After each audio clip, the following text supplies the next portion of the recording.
Guys, magandang araw sa inyo lahat. Ito na naman pong muli ang inyong lingkod, si DIY KKB Informative.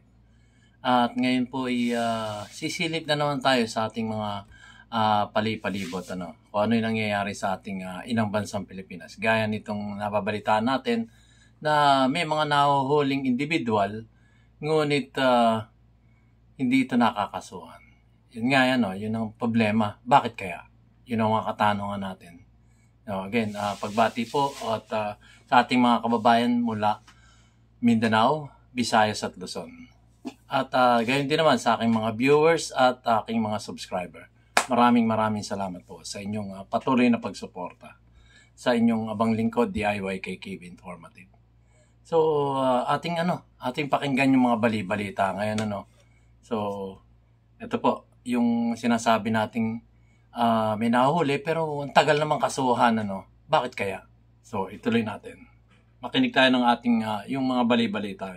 Advisor Michael Yang, nais ding Porac, Pampanga, kung saan Cavite, Rizal, Laguna, Pampanga.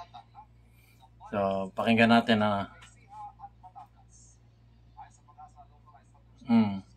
may bagyo na naman, So, hindi yun ating ang ating tutunghayan. Ito.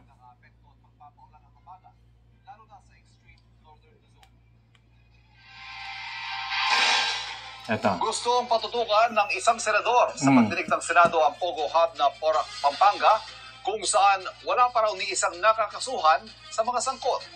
Pati ang kapatid ni dating Presidential Economic Advisor Michael Yang, nais ding maimbestigahan sa Senado. Nakatutok si Mav Gonzales. Sa Martes ang huling pagdinig ng Senado ukol sa mga iligal na pugo. Sabi ni Senador Win Gatchalian, nais niyang tutukan naman ng Senado ang Porac Pogo Hub. Kung hindi nabibigyan ng spotlight, hindi rin na-file yung kaso at tumatagal. May isang kaso, wala pa na-file dito sa mga personalidad. Yun. Yung sabi ni Senator Win Gatchalian, yun. Kung hindi mabibigyan ng spotlight, kumbaga yung mga investigation nila sa Senado, hindi makakasuhan. Pero until now, meron daw mga kaso-kaso o mga nahuhuli na wala pang naisasampang kaso, Pero ito si Bambang Mayor Alice Guo, nakasuhan na raw at nakakulong na raw dito sa Krame. At kung makalabas man siya doon, meron pang nag-aantay sa kanyang pagkakakulong doon sa Senado. So anyway, tuloy natin. Porac Pogo Hub.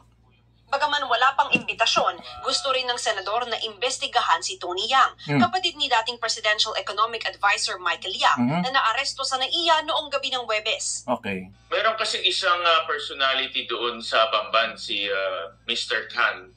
Meron siyang joint account with Tony Yang. At malaki ang perang pumasok dito sa joint account, almost 2 billion pesos. Wow. Pag inad natin yung perang yan, swak yung 7 billion pesos na ginamit para ipatayo yung Pogo Hub sa Bamban. Yun yung connection na nakikita ko. Hindi rin klaro pa ngayon kung saan nanggaling yung pera at ano yung pinagamitan ng pera. Sa Senate hearing na ungkat ang koneksyon umano sa Pogo ni dismissed Bamban Mayor Alice Guo. Nakakulong pa rin siya sa PNP Custodial Center at inaasahang ililipat sa Pasig City Jail bukas para sa kasong qualified trafficking. Kaya sabi ni Senador Risa Hontiveros, tuloy pa rin ang investigasyon kay Guo dahil sa kanyang non-bailable human trafficking charges. Kaya mananatili siyang nakakulong hanggat hindi napapatunayan sa korte na inosente siya. Padadaluhin din siya sa mga pagdinig ng Senado at Kamara dahil may contempt order pa rin siya. Ngayong linggo naman tatalakayin ng PNP, CIDG at PAGCOR kung sino ang dating PNP chief na nagpatakas umano kay Guo at nasa payroll ng dating alkalde.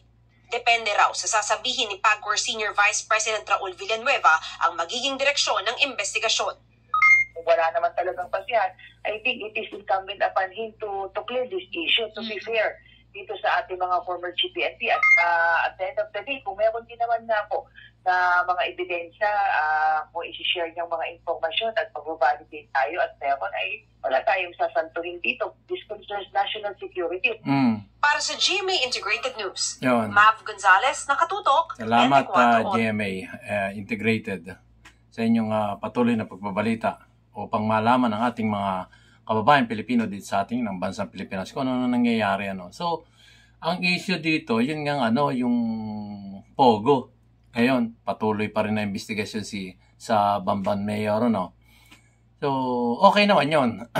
National security, di ba? National security, okay yun. Tapos, tinututukan rin nila dito yung isang Chinese din na kapatid ng dating tauhan ng ating dating Pangulong Rodrigo Roa Duterte. Nahuli nga raw di umano doon sa airport. So, ayun, nahuli.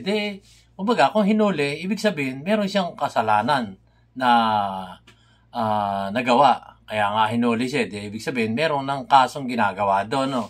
Pero sinasabi naman ng isang senador na wala pa raw nakakasuhan. Pero may hinuhuli. So, ito nga yung mga tanong natin. Bakit ganun? Okay naman, nakikialam ang Senado patungkol dyan dahil nga, siyempre, apektado yung national security natin. Maganda. Maraming salamat sa mga senador natin na tumututok sa mga bagay na yan. Nagkaroon nga raw ng transfer ng 2 billion sa account nito, account niya, ganyan. So, maganda naman. Pero, ang tanong doon, nakatulong ba ito sa taong bayan? Nakatulong ba ito?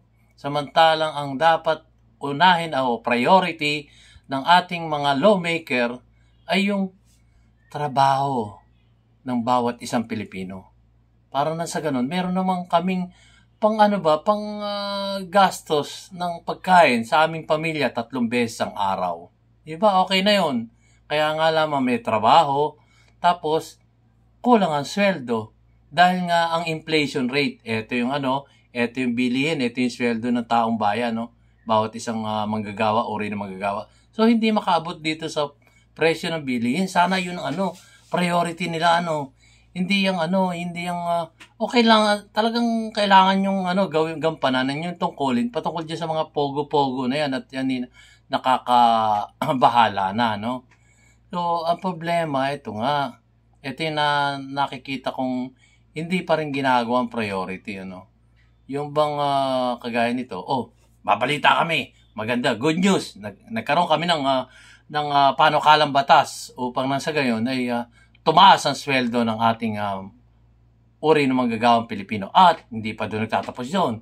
Ito, ang mga trabaho, mamili kayo kung saan kayo eksperto doon sa aming ilalabas ng mga trabaho. Diba? Ganon. Kaya lang parang parang di natin malaman kung ano nangyayari, kung ano yung pina-priority nila. Sana mas priority nila yung trabaho ng bawat isang Pilipino. At siyempre may trabaho ka, kailangan may sapat na sweldo. Yun ang tutukan sana. Yun sana, kung ako lang, yun ang tututukan ko. Pagka ako'y isang lawmaker, yun ang tututukan ko. At patungkol naman dyan sa mga hindi matagalang kaso, tanong nila, patawag nila yung mga nakahuli, o bakit hindi nyo yun ang imbestigahan nyo, bakit hindi nyo kinakasuhan, ano ba problema dyan? So magtanong kayo, para nang sa ganun, baka naman sila may problema dahil sumusunod sila sa konstitusyon, sa batas, kung paano ang flow ng pag-aakusa ng isang tao.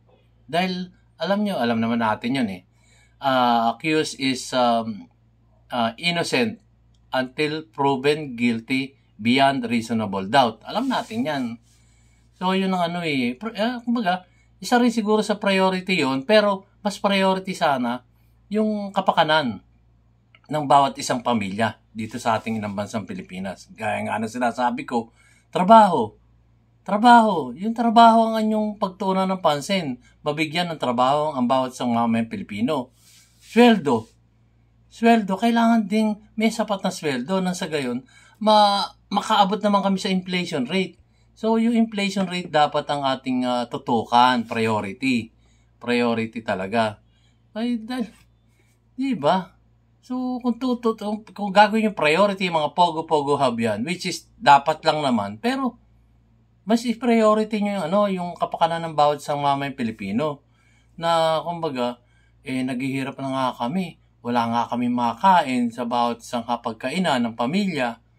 So, kung bababa lang kayo dito sa sa sinasabi nating laylayan ng lipunan, doon sa pinaka yung tinatawag nating salat sa swerte sa buhay. So, yun ang una nating tulungan sana. Yun ay priority natin. Yung ating mga kapwa Pilipino na salat sa swerte. Yun ang dapat natin tutukan, di ba? Kasi kung may trabaho ang bawat isang mamay Pilipino at ang sweldo ay sapat sa kanilang kakainin maghapon o may pasobra pa, mas maganda, papalakpakan taong bayan. Pero kung ganyan, ang nababalitaan natin, pinapriority nyo yung mga individual na mga milyonaryo, bilyonaryo na tama lang namang ating ipakulong, akusahan kung merong kasalanan. Kaya lang ang priority nga, tuwi-tuwi na sinasabi ko, yung trabaho, pagkain, at sapat na sweldo. Yun po ang hinahanap ng taong bayan. Hindi po yung mga sinasabi nating pogo. Okay, sige, gawan nyo ng paraan yan para makulong na yung mga mesala. Pero, ang sa akin lang po, dapat po, yun ang unahin natin. Pero wala tayong naririnig na Imbestigahan natin bakit ang baba ng sweldo ng bawat isang mamayang Pilipino. Imbestigahan natin bakit konti ang trabaho dito sa Pilipinas. Yun. Imbestigahan natin bakit nagtataasan yung bilihin niyan. Di ba? Yun ang i-priority natin. Yun ang imbestigahan. Para nang sa ganun, makagawa kayo in aid of legislation. Palagi nyo sinasabi yan. O halimbawa, tatanungin nyo, DTI, bakit nagtataasan yung presyo ng bilihin? O di patawag nyo, imbestigahan nyo. O kung may problema kasi Your Honor kasi ganito may problema sa ganitong batas. O edi, yun ang in aid of legislation na matatawag natin. Kaya lang, iba-iba yung ating nababalitaan So, yun. Doon muna tayo tumutok. Short video lang ito. So, yun nga ang aking opinion, comment at reaction na unahin natin yung sikmura ng bawat isang mamayang Pilipino. Hindi yung nangyayari nga, may trafficking, may ganun. Hindi yun ang hindi yun ang inaantay ng taong bayan Yung sikmura namin. Yung sikmura namin, nakakainin namin kinabukasan. Kung ano yung kakainin namin, may kakainin mo kami kinabukasan. Wala, kasi wala akong trabaho. Ano gagawin ko? Mangungutang na lang kami sa tindahan na wala pa naman akong trabaho. So, pag nagkatrabaho ko, yung pinagtrabahohan ko, hindi pa sumasayad sa palad ko, may nakalaan na doon sa perang sinahod ko dahil pambayad doon sa tindahan. So, yun sana isipin natin. Isipin natin na yung sikmura ng bawat isang mamayang Pilipino na naghihikaw sa buhay. So, sana naman po ay priority nyo yun. Yung trabaho, presyo ng pagkain, sweldo ng manggagawa. Yun po ang priority natin sana, hindi yung secondary na lang, yung pogo-pogo na yan. Anyo na yung korte, hukuman ang mag-judge sa kanila. Kasi kahit maakusahan niya yan, yun nga ang sinasabi ng batas na ang akusado is innocent until proven guilty beyond reasonable doubt. So sana naman po unahin natin yung pagkain sa bawat hapagkainan, presyo ng bilihin, trabaho ng bawat isang uri ng manggagawang Pilipino at yung sweldo, napaka-importante nun. At pag-isipan nyo rin kung paano nyo patatawag yung nagtataas ang inflation rate, bakit ganon? Diba? So anyway, hanggang dito lang po guys, at maraming salamat po sa panonood nyo ng aking munting YouTube channel, DIY KKB Informative. Maraming salamat po sa inyo lahat. See you on my next vlog. God bless the Philippines.